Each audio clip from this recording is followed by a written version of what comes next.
Es por eso que vamos a hablar de estas cifras y bueno, el análisis de lo que está ocurriendo en el país con nuestro invitado Robert Valencia. Robert, muy buenos días. Gracias por acompañarnos cada que te llamamos para todo este tipo de análisis. Y preocupan mucho estos números, ¿no, Robert? Y con la facilidad con la que se perpetra un ataque aquí en Estados Unidos, ¿no? Sí, buenos días, Ana María. Es lamentable realmente que tengamos que hablar de estos temas o abrir un programa matutino con una tragedia como estas, pero se ha vuelto una realidad en Estados Unidos, desgraciadamente. Y cada vez será más notable, me temo yo, cuando vemos que el gobierno federal hace recortes de personal y de subvenciones que van dirigidos precisamente a tratar de atenuar o mejorar las cifras. Cuando hablo de mejorar cifras, hablo de reducir los incidentes de violencia con armas, pero también no solamente la violencia con armas como la que vimos en este fin de semana, sino también casos en donde hay lesiones en los hogares, disculpen, lesiones en los hogares cuando hay, una manipulación de un arma de manera equivocada y ocurren estas lesiones incluso que llevan a la muerte en hogares con armas simplemente en la mano, ¿no? Esto que le llaman arma o una pistola o un revólver.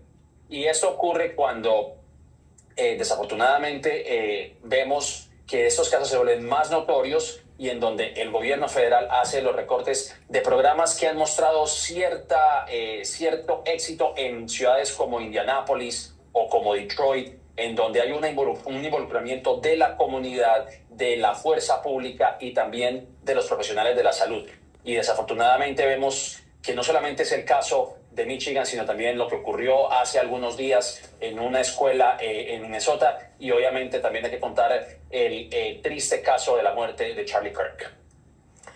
Robert, decíamos también hace un momento que dos de los ataques recientes fueron perpetrados por veteranos de la guerra de Irak. ¿Cómo impacta una guerra de estas en los hombres que la viven? Digamos, su salud mental, sus relaciones personales y también sus relaciones con su entorno, su día a día, etcétera. Sí, esto sucede también, bueno, hay un tema en donde involucra, tratamientos, psicológicos, por ponerlo de alguna manera, o también tratamientos para, recuperarse de un momento tan traumático como es la guerra. Y yo creo que también aquí es donde juega un papel importante el Departamento de Asuntos de Veteranos, que también ha visto de alguna manera recortes en el pasado y donde se ha hecho, un tipo de abogacía para mantener ese programa, de que puedan proveer medicamentos y tratamientos para este personal. Realmente, más allá de eso, Ana María, en este país existe una cultura en torno a la posesión de armas. Esto es otro de los factores que poco se discute cuando suceden tragedias como esta.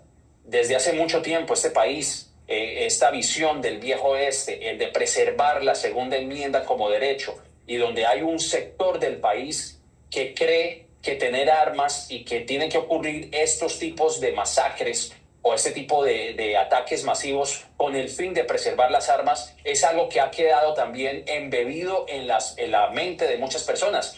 Y me refiero nuevamente a Charlie Kirk, que decía en sus correrías alrededor del país que era necesario incluso que estas masacres ocurrieran porque estamos preservando el derecho de tener armas. Y desgraciadamente él ahora cayó en manos de esa violencia, desafortunadamente, de alguna manera. Y eso es algo que no solamente lo digo yo, lo han dicho también algunos observadores y algunos analistas que dicen que la cultura de las armas es algo que ha permeado la sociedad y con el fin de preservar, como lo menciono, esta segunda enmienda. Si bien es cierto que aquí no se trata de eliminar todas las armas, o lo que llaman aquí en inglés el buyback, que es el de traer armas, devolver sus armas, como lo hizo Australia en algún momento, en donde todos los ciudadanos devolvieron sus armas, pues eso es algo que aquí no creo que llegue a suceder. Pero sí pueden existir programas de prevención que en algunas partes del país han mostrado éxito. Lo que pasa es que esos programas todavía no han sido replicados, y más cuando existen, y nuevamente hago mención de los recortes federales que existen dentro del Departamento de Salud y dentro del el Centro de Prevención de Enfermedades, que tiene un departamento que se encarga de eso. Y lamentablemente estudiar realmente los efectos de esta violencia, los orígenes de esta violencia en este país es muy difícil, porque no hay un cuerpo dedicado a eso, y menos cuando existen grupos de presión en Washington, como es el caso de la Asociación Nacional del Rifle, que aboga para que no se pase legislación en torno a esas investigaciones. O sea que es un tema bastante complicado y espinoso que no tiene una solución a la vista. Es que quedándonos en ese tema precisamente, cada que ocurre un tiroteo, cada que hay muertes, cada que hay heridos, pues se vuelve a poner sobre la mesa ese debate sobre el control de armas. Y lo decíamos hace unos días, muchos lo piden, pero a otros muchos no les conviene. Es que hay otro tipo de intereses allí de por medio, ¿no? Exacto, volviendo al mismo tema, yo creo que es esta cultura que ha sido influenciada por muchos años, esta cultura western, este arraigo histórico de lo que se ha llamado aquí la última frontera, que era en aquel entonces, sin entrar mucho en detalle histórico, pero de ahí parte ese arraigo, ¿no? Casualmente, en el viejo oeste, en los western, había un control de armas. Sin embargo, esta cultura, digamos, este entramado entre religión, entre armas en este país, es también lo que ha llevado a eso, aunado a la defensa de la segunda enmienda. Y evidentemente se han tejido muchas malas interpretaciones, porque sí, el gobierno anteriormente ha tratado de entablar ciertas regulaciones en torno a la posesión de armas, pero hay una parte del ala republicana, y como lo menciono, grupos de presión, de cabildeo, como la Asociación del Rifle Nacional, que impide que se mueva o que se avancen en estos programas a nivel federal. El problema aquí es a nivel federal.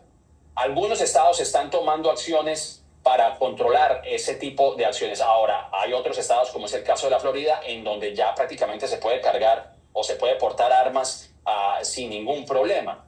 Pero aún así el problema a nivel federal pues todavía persiste, y más aún en el actual contexto en el que nos encontramos, pues va a ser muy complicado, porque como tú acabas de mencionar, el gobierno pretende que se trate simplemente de aplicar la ley, más no de llegar a un asunto más profundo, que es el tema psicológico, es el tema de la formación de la persona, que, como repito, ha tenido cierto éxito en algunas ciudades. Lo que pasa es que no se sabe si esto a nivel nacional se pueda replicar por los recortes que ha existido. El Departamento de Justicia recortó más de $800 millones en subvenciones para programas de prevención.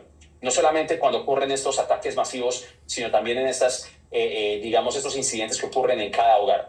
Desafortunadamente, como siempre, se han normalizado, desgraciadamente, y esto yo lo he dicho también en una emisión anterior, en donde expresamos estupor, los políticos se señalan los unos a los otros, hacemos las expresiones de pensamientos y oraciones, y todo vuelve a la normalidad y se vuelve un ciclo vicioso que desafortunadamente todos aquí lo hemos normalizado y no vemos ningún avance, desgraciadamente. Espero estar equivocado y que estos eventos nos hagan recapacitar en cómo manipulamos las armas, pero desafortunadamente esto se volverá una constante aquí en Estados Unidos, desgraciadamente.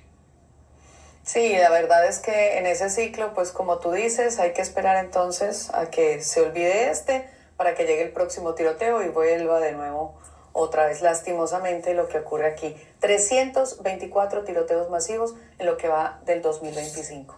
Muchas gracias. Era Robert Valencia desde Nueva York.